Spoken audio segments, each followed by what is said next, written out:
ವಾರ್ಷಿಕ 5 ದಿನಗಳ ಹಜ್ ಯಾತ್ರೆ ಇಂದಿನಿಂದ ಆರಂಭಗೊಂಡಿದೆ.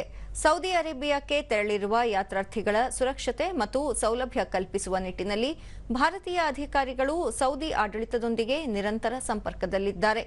ಈ ಕುರಿತು ಸಾಮಾಜಿಕ ಜಾಲತಾಣದಲ್ಲಿ ಮಾಹಿತಿ ಹಂಚಿಕೊಂಡಿರುವ ಭಾರತೀಯ ಹಜ್ ಯಾತ್ರಾರ್ಥಿಗಳ ಕಚೇರಿ ಕೌನ್ಸಿಲ್ ಜನರಲ್ ಫಹಾದ್ ಅಹಮದ್ ಖಾನ್ ಸೂರಿ ಹಾಗೂ ಮೊಹಮ್ಮದ್ ಅಬ್ದುಲ್ ಜಲೀಲ್ ಅವರು ಜದ್ದಾದ ಆಡಳಿತದೊಂದಿಗೆ ನಿರಂತರ ಸಂಪರ್ಕದಲ್ಲಿದ್ದು, ಯಾತ್ರಾರ್ಥಿಗಳಿಗೆ ಸಾರಿಗೆ ಸೇರಿದಂತೆ ಇನ್ನಿತರ ಅಗತ್ಯ ಮೂಲಸೌಕರ್ಯಗಳನ್ನು ಕಲ್ಪಿಸುತ್ತಿದ್ದಾರೆ ಎಂದು ತಿಳಿಸಿದೆ.